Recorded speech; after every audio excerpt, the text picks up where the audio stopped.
So we're in the section of doing integration by partial fraction decomposition, which means we're taking a single ratio like this integrand here, and we're decomposing it, breaking it down essentially into the sum or the difference of partial fractions. Whether it's one partial fraction or two partial fractions, there could be more than one. Okay, so in order for that to work, though, the degree of the numerator has to be smaller than the degree of the denominator. So the overriding strategy that you would use if you saw this problem would be to realize that the top is greater than or equal to the degree of the denominator, and long division trumps all the other methods. Okay, so let's do it. Yeah, he's got 3 in a row now. All right, Rubio passed Cruz, though, in Nevada.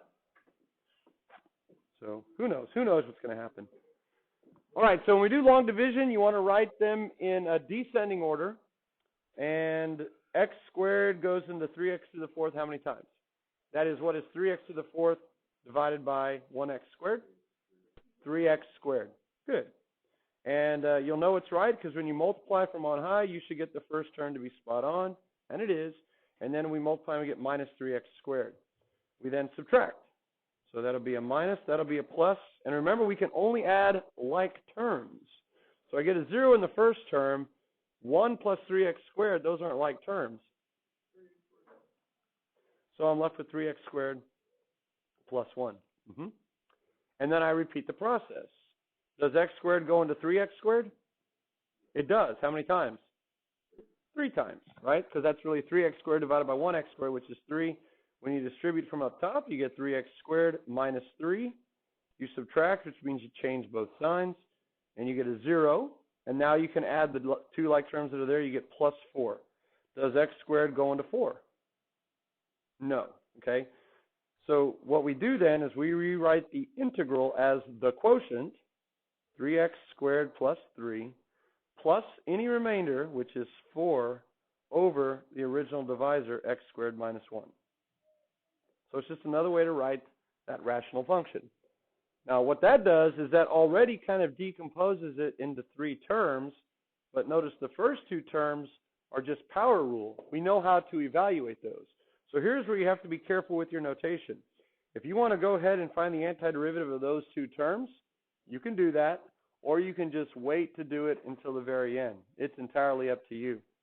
What I'm going to focus on, though, is the third factor, or the third term, and it's not one that I know how to work with. It's x squared minus 1, and the derivative of that is 2x.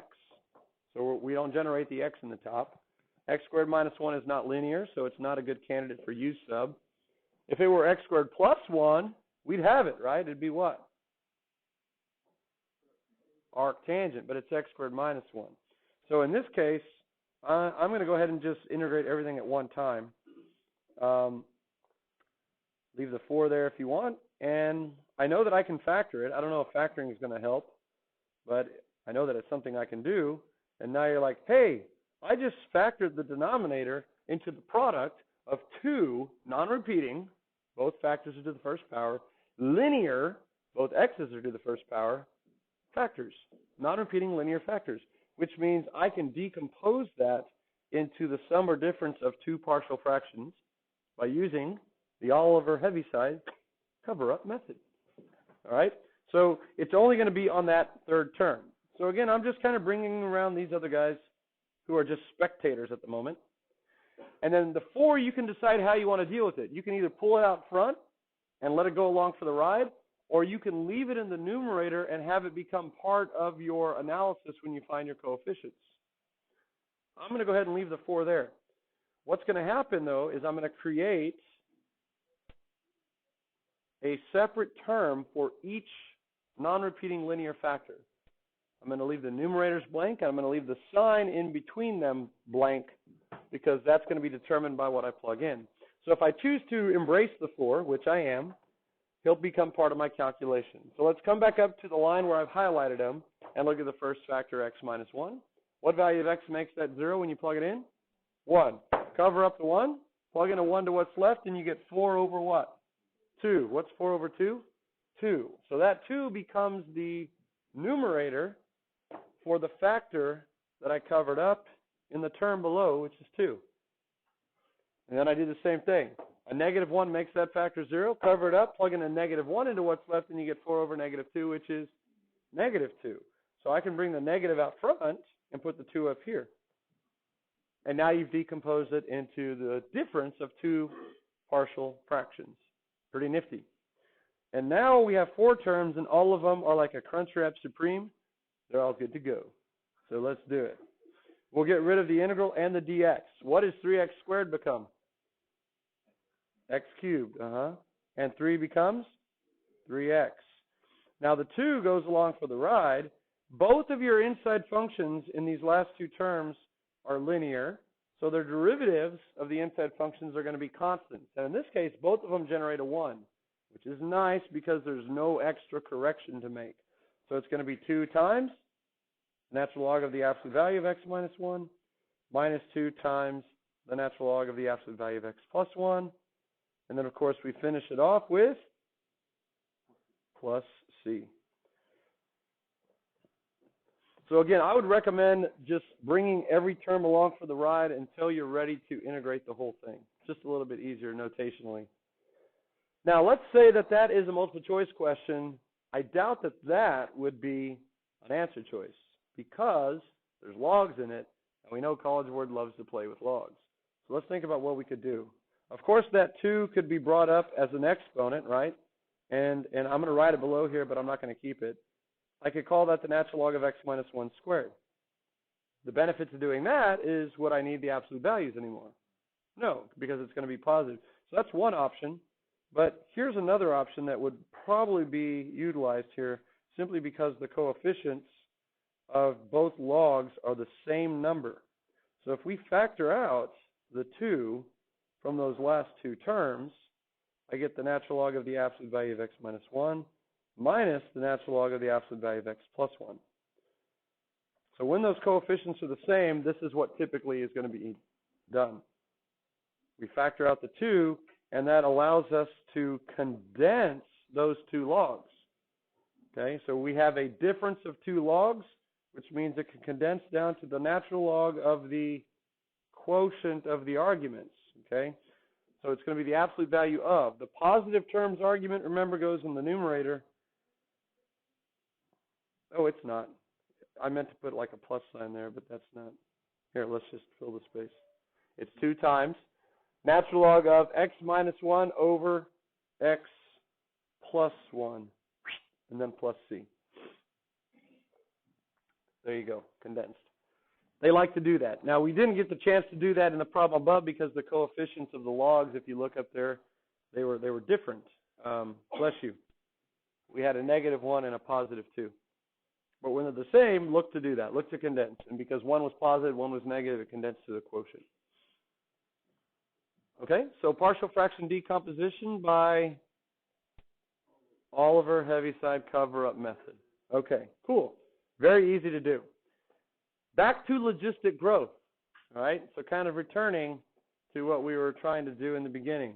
We were trying to solve this differential equation, right?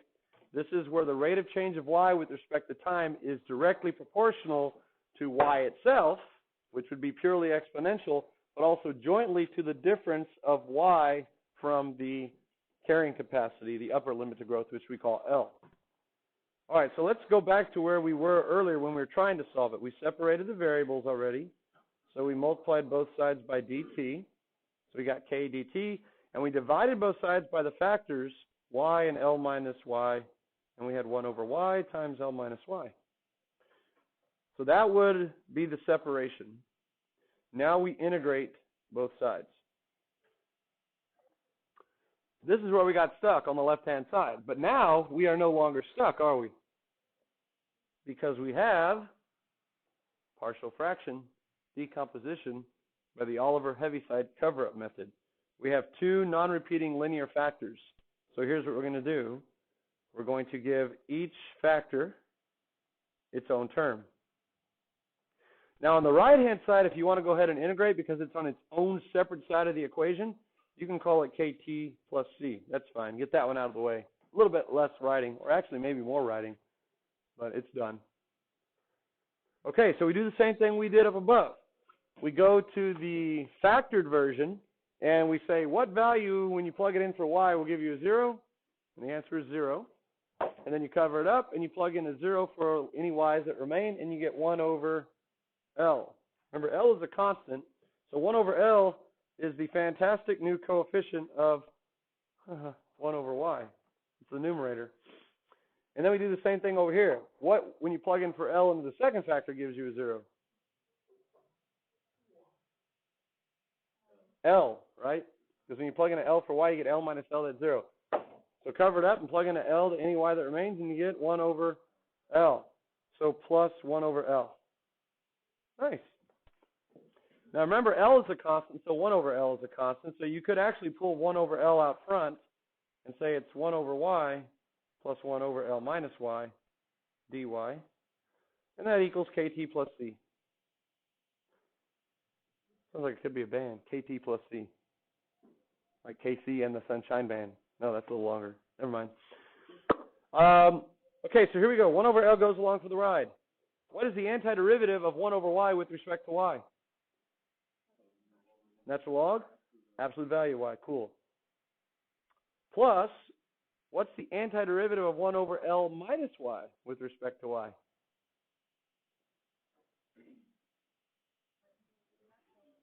Good. Minus the natural log of the absolute value of L minus y. We have a negative correction in there because the y term is second, and it generates a -1 derivative, so we have the correction of -1. Again, we don't need the plus c on that side because we're collecting everything on the right-hand side. So the integral now goes away, and now it's all about doing what? Solving for y. Oh boy, that looks fun. Okay, let's solve for y. What can we do first? Multiply both sides by L. Now, while I do that, so I don't have to do too much writing, I'm going to condense that. You see we can condense that like we just did previously? That's going to be the natural log of the absolute value of y over L minus y. And if I multiply both sides by L, I get LKT plus what's L times C? C. In the process of solving for y, remember, C becomes ShamWow C. So it can absorb unknown constants that are added, subtracted, multiplied, divided, raised to its power, whatever. But once you solve for y and you're trying to find C, now it's locked in. You can't let it absorb anything. Okay, cool. How do we unnatural log it? E it. So we're going to have the absolute value of y over L minus C, or L minus y, sorry, equals E to the LKT plus C. Well, we know what to do next. We've seen this enough, right? We can call E to the LKT plus C, we can call it E to the LKT times E to the C, and E to the C becomes new and improved C, the factor, not the term in the exponent. New and improved C. You all okay with that step? If you want to throw it here, that's E to the LKT times the E to the C, and of course E to the C is new and improved C. And that enables us to do what on the left side? Drop the absolute values. Good, because the C will absorb the plus or minus. This is looking pretty good. Yay! Oh boy. I have two Y's over there. One's in the top, one's in the bottom. I need one Y. How do I do that? Pretend like the other one doesn't exist. Conjugate. Where? On the left? Like L plus Y over L plus Y? Ooh, that's going to give me L minus Y squared in the denominator. That's going to have Y's and Y squareds. It's just algebra, but it's kind of funky algebra, right? How about clear both sides out? Multiply both sides by the denominator? Will that work?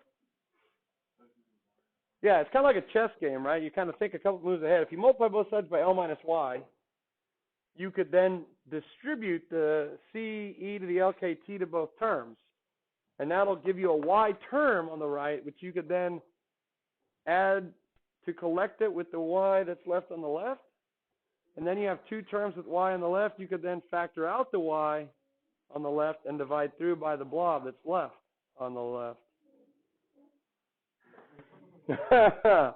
Well, if nothing else, you just fearlessly explore by doing something. All right, so we're going to multiply both sides by L minus Y. So we get C e to the LKT times the quantity L minus Y. And now I'm going to distribute, and I get Y equals C L E to the LKT. And this is a math class, not a English for misspellers class. Minus YCE to the LKT. Oh boy. All right, so now I have a term with a Y in it, so I'll bring it over to the left side and becomes Y plus YE CELKTMNOP equals CLE to the LKT power. Fun. Now, I'm getting there. I'm getting close. I can factor out a Y, and I get 1 plus CE to the LKT power. And that equals CL to the ELKT power. And then, here I go. Y equals CLE to the LKT power all over 1 plus CE to the LKT power. Did I solve for Y? I sure did. So, let's review. If you ever have dy dt equaling k times y, then the general solution is the sect equation, right? Pretty easy to remember. Y equals sec. But if you ever have dy dt equals k times y times L minus y, it equals y equals that, which is not as easy to remember, huh? I think so. Yeah. I don't even know what I said. Yeah. Okay, cool. Let's see if we can kind of clean this up just a smidgen. A smidgen? How are we going to do that? No. That's no. Here's what I'm going to do first. I'm going to multiply by a clever form of 1. 1 over C times 1 over C. What's that equal to? 1. Okay. Let's see what that does. In the top, what happens with your C's? They divide out, and I'm left with L times e to the LKT. And at the bottom, I'm left with 1 times 1 over C, which is 1 over C, plus now the C's divide out when I distribute to the E to the L to the L to the K to the T power. Man. Okay, I'm still in the process of solving for Y, really. I'm manipulating. So what could I call the reciprocal? Notice what that did, and which is nice, is it put my constant in one location in the problem instead of 2. So what can I call the reciprocal of an unknown constant? An unknown constant. So I get L e to the LKT all over C, new and improved C, plus e to the LKT. That's already looking kind of better. Now I'm going to do something else. I'm going to multiply by another clever form of 1, and it's not 7 over 7. It's going to be e to the negative LKT power over e to the negative LKT power. Yep. Let's see what that does for me. I get y equals, I'm still going to have a fraction. What happens in the numerator? I have e to the LKT times e to the negative LKT. The bases are the same, so I can do what with the exponents? Add them. What is LKT minus LKT? 0. What's e to the 0? 1. So I'm left with L times 1, which is L, which the Super Bowl is afraid of this year. They've been calling it Roman numerals up to 50, and then they're like, oh, people aren't going to get it. Yeah. All right. All over C, if I distribute in the bottom, C times e to the negative LKT plus, what do I get when I multiply those together by adding their exponents? I get plus 1. Oh, I'm liking that. So here we go. Just with a little rearrangement now, I get y equals L over 1 plus C times e to the negative L kt power. And that is the one that I think is pretty easy to memorize. Okay? A lot easier than the other version. Okay, so how can you remember that? Well, it kind of makes a word. That one kind of looks like an I, and if you forget the plus sign, you get this word here, right? You get lice, right, which is not very sanitary, but we've dealt with it in our house quite a bit, elementary school. Yeah, you go to Costco and you buy lots of mayonnaise just so you can make lice sandwiches, right? No, supposedly if you sleep with mayonnaise in your hair, it suffocates the lice. So, it also what? Makes them taste better? Oh, ruins the pillow. Ruins the pillow. Right, you have to put a shower cap on, and then a shower cap over that, and then put like a belt around your head to cinch it off, and then sleep outside with the dog. And then you have fleas, but at least the lice are gone. See? No, mayo, not Miracle Whip. Salad dressing doesn't work. It has to be real Miracle. It is salad dressing. Is it really? Yeah. Sure. Yeah. It's called Miracle Whip salad dressing. You can dress your salad with anything, right? You can put pants on it and call it a dress. All right. Hey, that reminds me of a joke I heard. Every salad is a Caesar salad if you stab it enough times. Sorry, that recorded. All right, so you get lice, which is kind of gross, minus licked, which is kind of gross. Lice minus licked. Ugh, ugh. Yeah, lice minus licked. That's how you're going to remember the general solution. Lice minus licked. Lice minus licked. Now, if you don't remember lice minus licked, here's a visual, right? There's lice, right? Don't let it get on you, okay, unless you like mayonnaise. Lice minus, look, there's the minus sign. Don't let it get on you unless you like being down. And then licked. Ooh, yeah, look at there. That's talent, okay? That's a guy I went to school with. No, that's a cow. No, that's a cow. Yeah. Lice minus licked. There's the imagery that are going to help you remember it, okay? It's gross, but it works. Lice minus licked. So the solution to dy dt equals k times y is the sect equation. And the solution to ky times L minus y is lice minus licked. Okay? Lice minus licked. All right. Example 6. Here's an example. Oh, by the way, it's worth pointing out that this does have that recognizable logistic field that we were used to in pre-cal. But we really didn't know why it looked like that or how it was derived. We certainly do now. And you're not going to be expected to derive this on any kind of test because there's a lot of clever manipulations at the end by multiplying by clever forms of 1. But you do have, and what's nice about this version, is you do have your carrying capacity visible in the numerator. That's what's nice. That is your limit to growth. That's going to be the limit as x goes to, or t goes to infinity. You got to be careful here, though, that in this problem, c is not necessarily your initial value. It's not necessarily your y-intercept like it is for the sect equation. You would have to plug in a 0 for t and see what actual value you get. Okay? So here is an example. Calculator active. The population of Alaska since from, I got to change that.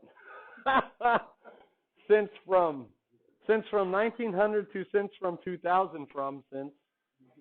So over that 100-year period can be modeled by the following logistic equation. Okay.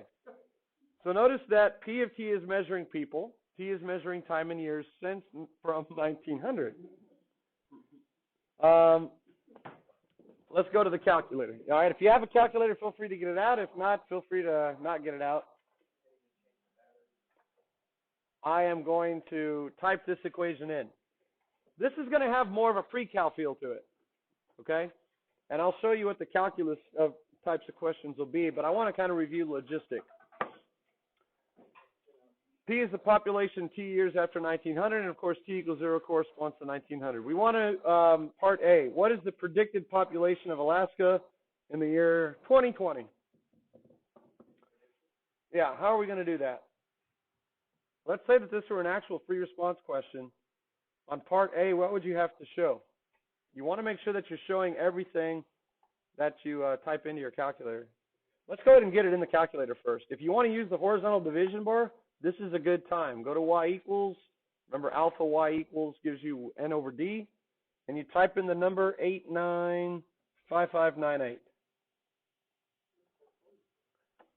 And then 1 plus 71.57 e, that's second ln, to the negative 0.0516x.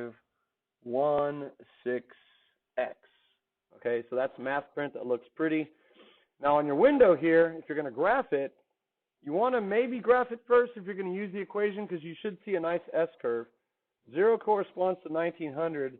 Let's go out to maybe at least 2100. So let's go out 200 years, and we'll count by zeros. Y min, I'm going to put like negative 10 so I can see the x-axis. And of course, we know what the y max should be, right? Because the limit as x goes to infinity is 895,598. So let's go up to about 1 million just to have a little bit of buffer above there. And then, of course, we'll turn the y scale to 0. Now, if you hit graph, you should see something that possibly resembles an S-curve. And that's an indication that you've typed it incorrectly. So now you can kind of answer questions with confidence. We haven't done any calculus yet. Okay, so now, what's the predicted population of Alaska in 2020? You would have to show P of what? 2020 is how many years after 1900? 120. That would be all you have to show on your paper on a calculator portion. Now, if your window covers 120, which mine does, you can answer the question by going to the graphing screen, hitting trace, and then just typing in on top of the values that it has the number you're interested in, 120. And what's nice is it gives you a blinking cursor so you know exactly where you're at on the curve. 781217, 781217. Did it say to round to the nearest whole person?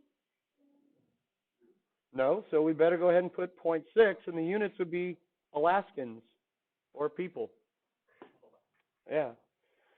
Now, if you didn't want to do it from the graphing screen, you could go to the home screen, and remember, you can recall what's in Y1 by hitting alpha trace. There's your shortcut, and then just opening it up and typing in 120, and then closing it. So that has the advantage of, giving us what? It's more accuracy. So if we had done it strictly from the graphing screen, it only showed 0.6. Guess what would happen if it didn't say to round to the nearest whole person? We would get it wrong. Yeah, so we're going to typically do all of our calculations from the home screen. So 01 or 02 would work, and then Alaskans or people. The other advantage of doing it from the home screen is if I needed to do something with that number, I could just type it in, like divide it by 5, whatever, and I wouldn't have to have intermediate rounding error. Okay, how fast was the population of Alaska changing in 1920? This is a calculator question. How fast was it changing at that moment in time, at 1920, at that moment? Are we looking for the p-value or the what? P prime. So we want P prime of, now 1920 corresponds with what value of T? 20. Do you need to take the derivative by hand and then plug in the 20? No. On a calculator portion, all you have to do is show P prime of 20. And then from the home screen, remember your calculator can compute derivatives. It's math number what? 8. N deriv.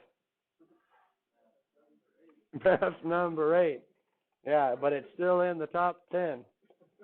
All right, so dx, this is the math print, and then you can recall alpha trace, y1, that's where our equation is, and evaluate it in Leibniz form at 20. And you get 1678.6 88.078, and make sure that on any final numeric answer, you put units.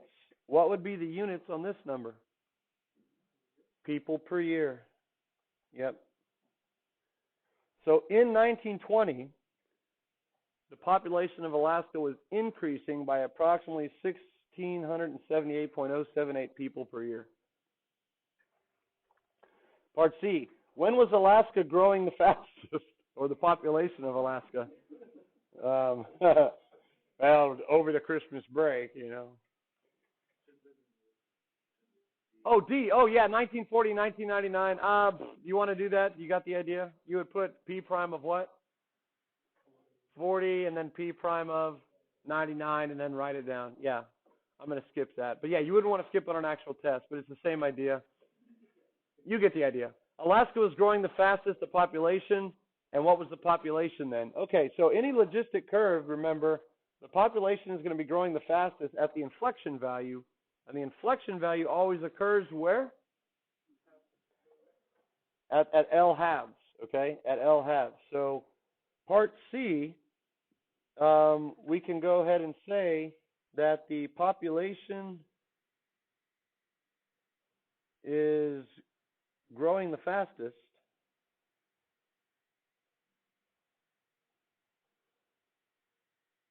when the population, or you could say P of T if you want, equals 8,95598 divided by 2 people. And we want to know how fast is it growing at that moment. So we do it again from the home screen. We hit math number 8. X, we can recall it if you want, alpha trace number 1, and then you can actually just type it in right there, 8,95598 divided by 2.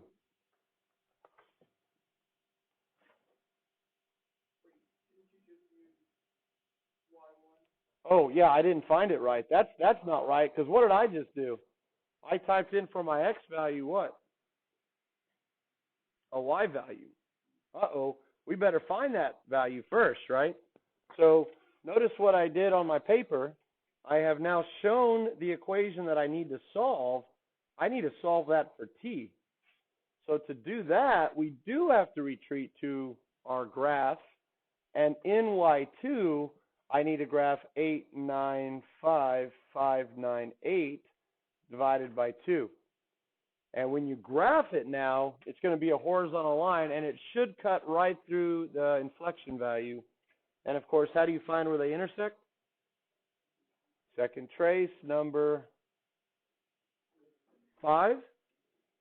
There's only 2 curves, only 1 intersection, so enter, enter, enter, and there you go. So T equals 82.765 years after 1900. So about 1982, a little more than 3/4 of the way through. So September-ish of 82. Now, did we answer the question? How fast is it growing at that moment? Okay, so here's the important part now. We're starting to use our calculators a bit more. I wrote down that 3 decimal approximation to report the answer, but I don't want to use that 3 decimal approximation in my computation. So if you notice, it has stored it in X. If you hit X equals, that number is right there stored. You want to, I would recommend every time restoring it as something else. Because if you go back to the calculator screen and you solve for something else, it's going to override that and you lost it. So just hit stow as alpha A. And if you store it as A on your calculator, come back over here to your paper and call it A. Assuming that there's not already something called A, like if you're not calling area A, then there's no discrepancy. Call it A. It's a reminder to yourself. Now you could say P prime of A equals. So you have the advantage now of referring to it as A instead of having to write it out. And then on your calculator, this is what you want to do. You want to come back and find the derivative not at the y value, but at the x value, which you could now just hit alpha a. Let me delete all that. Alpha a. And that number makes a little bit more sense. 11553.214. And what would the units be? People per year. So, yes. Yeah.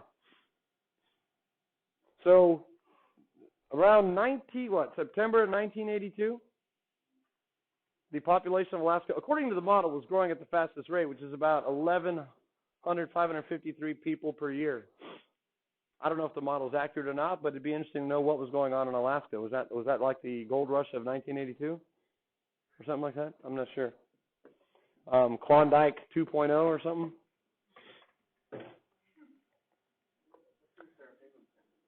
Maybe so. All right, part D. What information does the equation tell us about the population of Alaska in the long run? Well, in the long run, that's a nice way of saying what is the limit as t goes to infinity of P of t. And of course, what's the answer? Alaska has a carrying capacity of 895,598 people. Yeah. Now, is that true or not? I don't know. But what's nice is you could actually collect data like on planet Earth, and you can look at population trends that might have been collected over many, many years, and you can actually fit a curve to that data using regression. They do that in statistics, least squares regression. And based upon that model, you might be able to predict a carrying capacity for planet Earth. And then say, ooh, how close are we to that carrying capacity? That would be an interesting thing to do. Now, could something like Alaska, according to the model, which has a carrying capacity of 895,000, could Alaska actually have more people than that living there? Yes, it could. But according to the model, what's that? Yes, according to the model, if you have y values existing above the carrying capacity, because it does describe the end behavior, if you have values existing above that horizontal asymptote, the model suggests that the population would have to decrease. So it would be kind of a level of homeostasis. Is that right? Homeostasism? Equilibrium. Maybe a better word. And so you could have populations like of wolves in a forest, and in the ecosystem, it could actually fluctuate above and below as it self-corrects, it like overcorrects, and then they kind of rebound. So almost a logistic curve turns into maybe a sinusoidal graph up there near the carrying capacity. So theoretical predictions versus what's actually happening, not necessarily the same, but these things give us models that we can use to predict with confidence. How much confidence? I don't know. 95% confidence interval? 98% confidence interval? That's a whole nother ballgame right there. Okay, so that was a little bit of a pre-cal problem with the calculus twist because we were calculating how fast it was changing. Okay, let's look at example 7. The AP exam loves to ask questions that require you to recognize the parameters of a logistic growth function, either from the equation or from the differential equation. So let's look at example 7. The growth rate of a population P of bears in a newly established wildlife preserve is modeled by the differential equation dp/dt equals 0.008p times 100 minus p, where t is measured in years and p is measured in bears. Now, just looking at that, does that have the logistic differential form to it? Well, let's see. It's dy dt equals k times y times L minus y. You have to memorize that. So it appears that instead of p, we're using y. That looks good. And it looks like our k value is 0.008. Maybe that's the agent bear. Oops. License to maul. And then you have L equaling 100. That'd be funny. That'd be funny. So it does fit our model. Okay? So K is 0.008 and L is 100. All right. So let's look at the questions here. What is the carrying capacity for bears in this wildlife preserve? 100. Yeah. 100 what? Bears. Always put units, no bears. Always put units on your final answer. Yeah. You don't really have to show any work for that, okay, because they gave it to you in that form, so that's good. This is just, do you recognize that it's logistic? What is the bear population when the population is growing the fastest? What is the bear population when the population of bears is growing the fastest? 50. 50 bears. 50 bears. 50 bears. Not as good as the 84 bears. Yeah. Was 84 bears? Was that Super Bowl 20? 85 bears. Super Bowl 20. The refrigerator Perry scored a touchdown. All right. What is the rate of change of the population when the bears is growing the fastest? Well, that's kind of what we just did. What is the rate of change of the population when it's growing the fastest? So we're trying to figure out dp dt when p equals what? 50. Now, up here, we had the solution equation, and I had to set it equal to 50, or whatever it was up there, to find the t value. I don't have the general solution or the particular solution. Do I need it, though, to figure out the rate of change of the bears? No, because I'm given the rate of change equation. All I need to do to figure out how fast the bears population is changing is to know what the population of bears is at any given moment. So part C, we could say dp dt evaluated when p equals 50. Again, that's using Leibniz notation. It would equal 0.008 times 50 times 100 minus 50, which is 50. And of course, you could figure out what that is. Type it into your calculator or leave it like that. And what would the units be? dp dt would be bears per year. So not a difficult question if you understand what the variables are representing, L and K. Okay? Questions on that? That could be like part of a free response question, like 3 parts of it. Not that difficult. All right, example 8. Suppose that a population of whatever you want develops according to the logistical differential equation. Now, notice they told you this one was logistical. That's kind of nice, because notice the differential equation is not quite written in the format we prefer to just snag the values of K and P out of it. But we know it can be written that way because it said it's logistical, where T is measured in weeks. If P of 0 equals 5, that is, if the initial population is 5, what's the limit as T goes to infinity? Well, we're just looking for the what value. Does it matter what the y-intercept is? They're all asking for the limit as T goes to infinity. Does it matter what the initial population is in a logistic model? No, we already saw that they all approach the same value. Whether they start below or whether they start above, they're all going to approach L. So what we need to do is we need to extract L from this form. So let's see. I'm looking for dp dt equals K times P times L minus P. So it helps to write that up there. Instead of Y, I wrote P. I need to somehow manipulate this quadratic, and I need to factor it. So how do you know exactly what to factor out? Well, this is your goal right here. You want that second term to be a minus 1p. And right now, if you look at the p squared, it's minus 0.002 p squared. So guess what we need to factor out to make that a minus 1p? A 002p, right? So if you factor out a 0.002p, you're left with, well, when you factor out your divide out, so it's going to be 0.2. The p divides out from the first term, so it's gone. But you're left with 0.2 over 0.002 minus p.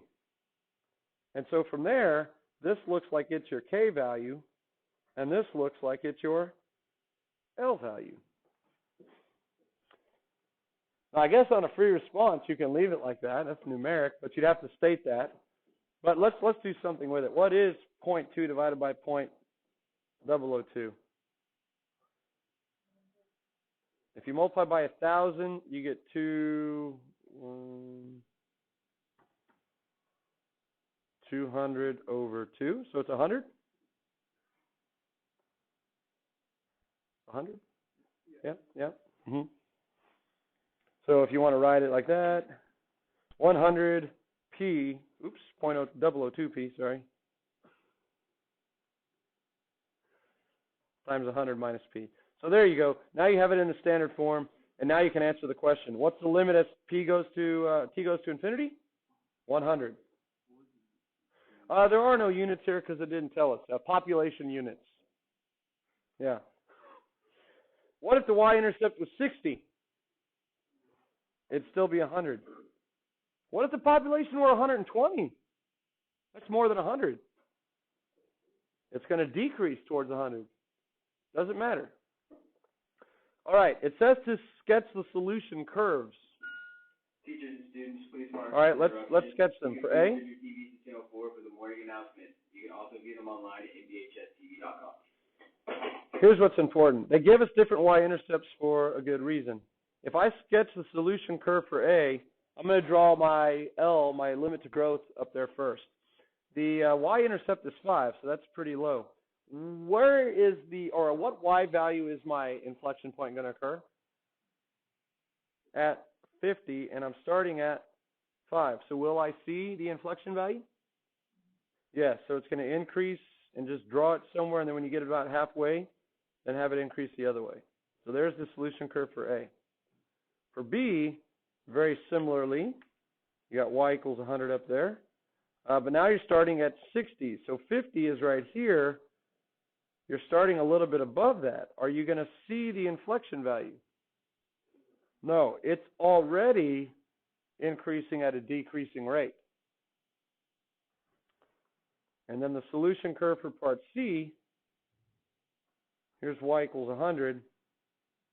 You're way up there already at 120, so you're above the horizontal asymptote. This population is going to be decreasing, self-correcting towards the carrying capacity. So in part D, then, the last question says which one of the solution curves actually has an inflection point. Our relevant domain is t is greater than 0. Notice it said that up here. The only one that has the inflection value showing is A. Which one has an inflection value? Part A.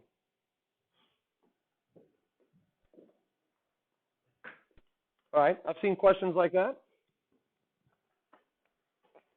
Again, not that difficult, but it does require a little bit of factoring to get it into the standard differential form. I'm missing a joke. Y'all are giggling. What is it? I have 2 example 8s. Oh, y'all are looking ahead. Oh, example 8. Gosh dang it. I have always been bad with numbers. Since from example 8. There we go. I'm going to keep that. I'm going to call example 8B. Yeah. All right, finishing it up here. The rate at which the flu spreads through a community is modeled by the logistic differential equation, that where T is measured in days. So we had swine 09 here, right, on campus. Swine flu 09. And I wrote a logistic equation that year for the swine flu. It does spread. Communicable diseases do spread according to logistic growth. So this one is actually written in a nice format. It's already in the format we prefer. So it says if P of 0 equals 50, solve for P as a function of T. Uh-oh. Solve for P as a function of T. So that means to find the particular solution, doesn't it? Do we need to show the separation of variables and do all the integration over again?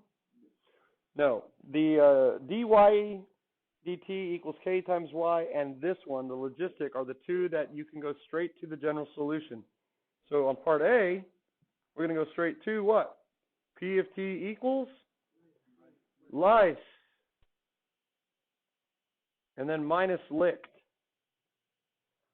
And all we have to do is figure out the L value, the K value, and the C value. And we'll have it. Oh boy, how are we going to do that? Well, don't we already know the K value and the L value? From here, this is the K value and this is the L value. That's pretty nice.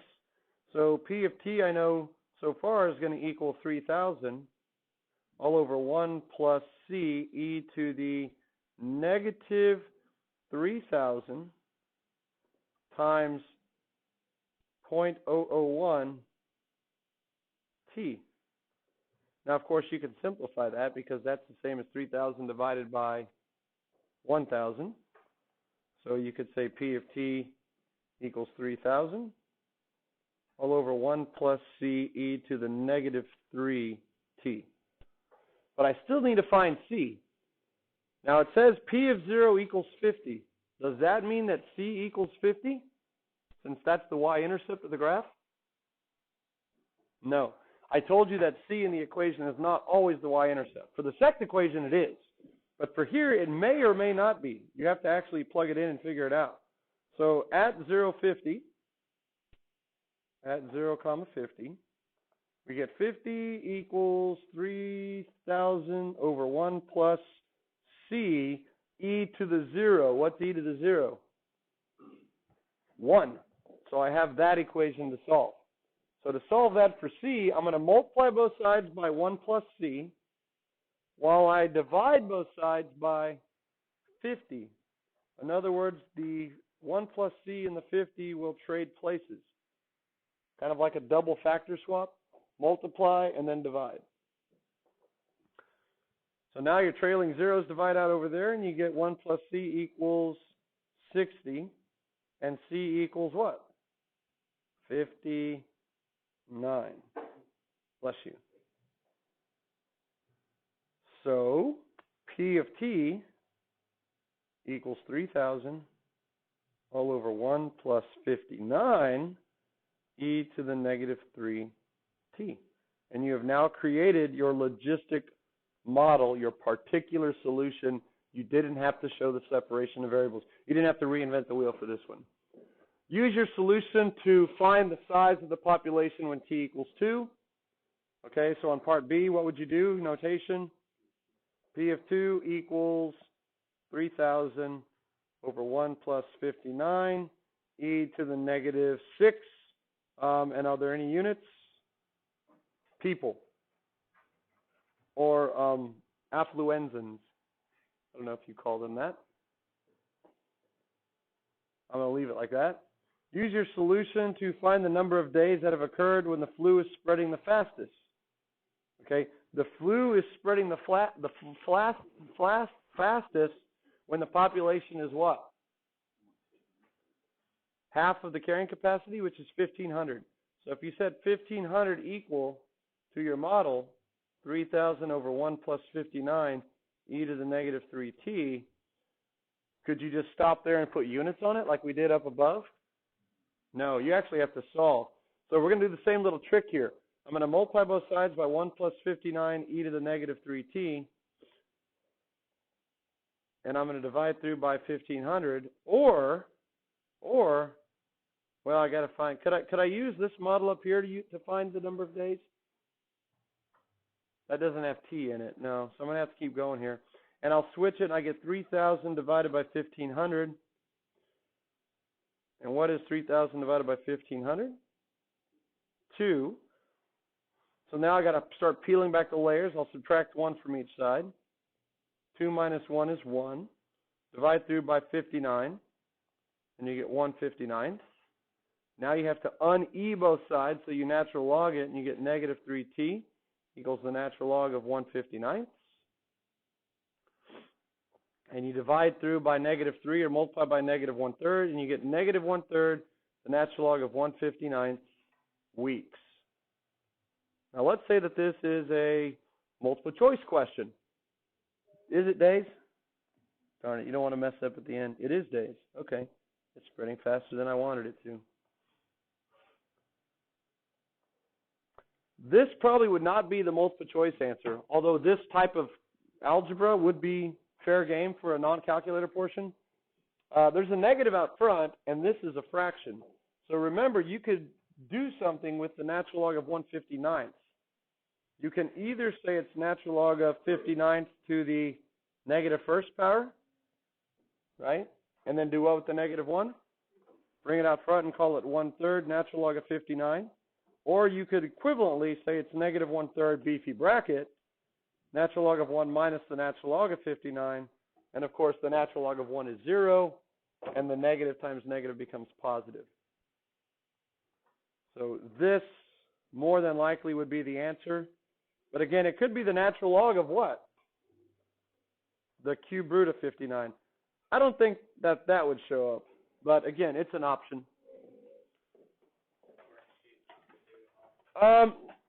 No, I'll give y'all an extra day. We've been kind of doing high turnover with worksheets, so we'll make it do Friday. Friday due. But it is all new stuff to everybody, so it's important that you extract as much knowledge from the worksheets as you can.